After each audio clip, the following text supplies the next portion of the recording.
देवाधीनं जगत सर्वं मंत्राधीनस्य देवता। ये जगत प्रकृति देवताओं के अधीन है, संसार देवताओं के अधीनस्थ है और देवता मंत्रों के अधीन है। ते मंत्रा ब्राह्मणाधीना। वो मंत्र किसके अधीन है? ब्राह्मणों के अधीन है। देवाधीनं जगत सर्वं मंत्राधीनस्य देवता। ते मंत्रा ब्राह्मणाधीना तस्मात् ब्राह्मण देवता। हम ब्राह्मण को बड़ा क्यों मानते हैं?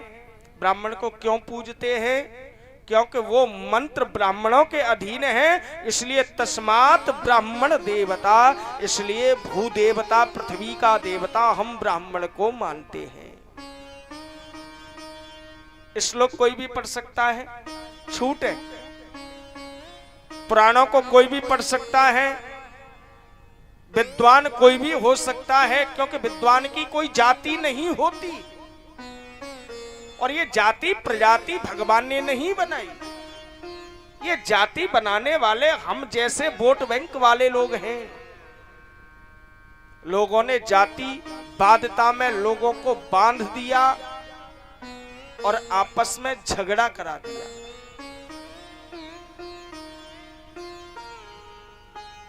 भगवान के 4 पुत्र हैं। शुक्ल यजुर्वेद के भूमंडल के 33वें अध्याय का एक मंत्र है। ब्राह्मणोस्य मुखमासीद बाहु राजन्यो कृतो ऊरु तद यद्वैश्यो पदव्यांगुं शूद्रो अजायत। भगवान की इच्छा हुई यज्ञ की। यह भगवान की 4 वर्ण व्यवस्था हुई। कैसे बनी? भगवान की इच्छा जागृत हुई, मुझे यज्ञ करना है। किसके द्वारा होगा? तो ब्राह्मणोस्य मुखमासीद बाहु। प्रमाण है शुक्ल यजुर्वेद के भूमंडल के 33वें अध्याय का मंत्र है जो मैं बोल रहा हूं। ब्राह्मणोस्य मुखमासीद बाहु। भगवान की इच्छा है यज्ञ की, तो भगवान के मुख के द्वारा ब्राह्मण का जन्म हो गया। ब्राह्मण ने निवेदन किया, प्रभु आज्ञा। बोले बेटा मेरा मन यज्ञ का है, तुम जाओ और यज्ञ करो। ब्राह्मण चल पड़ा। ब्राह्मणोस्य मुखमासीद बाहु राजन्यः कृतः। उसके बाद भगवान की बाजुओं से क्षत्रिय का जन्म हुआ। निवेदन किया, भगवान आज्ञा।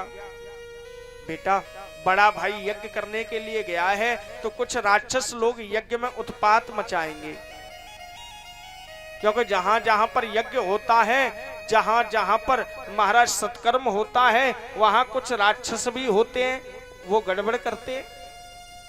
तो जाओ बड़े भाई की रक्षा करना। क्षत्रिय चल पड़ा। ऊरु तद यद्वैश्यो तत्पश्चात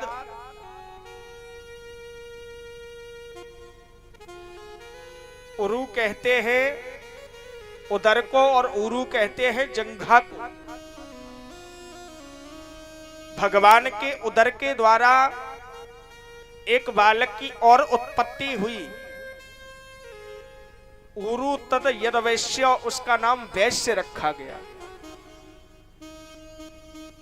बड़ा भाई यज्ञ करने के लिए गया है, दूसरे नंबर का भाई रक्षा करने के लिए गया है। और जा बेटा, बिना नारियल सामग्री के यज्ञ हो नहीं सकता, इसलिए यज्ञ की सामग्री नारियल इत्यादि की व्यवस्था तू करके लेकर के जा।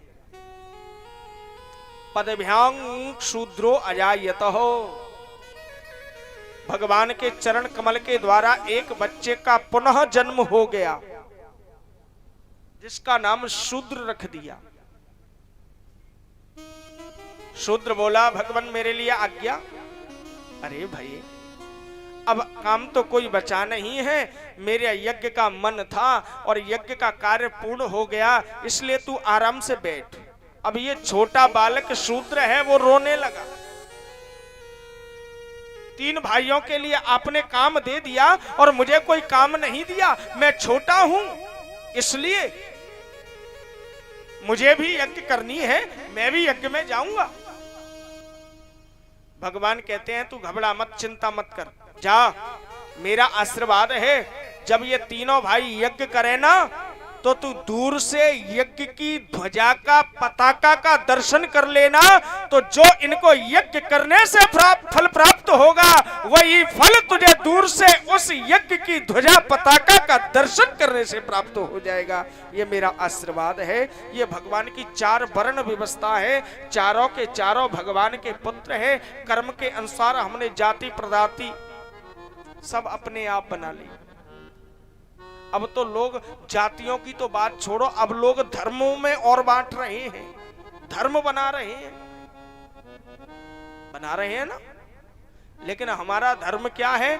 हम सब एक हैं, हम सब हिंदू हैं। और ये राष्ट्र हमारा हिंदू राष्ट्र है। अगर गोविंद की कृपा हुई, बहुत जल्दी ये हिंदू राष्ट्र होने के लिए जा रहा है।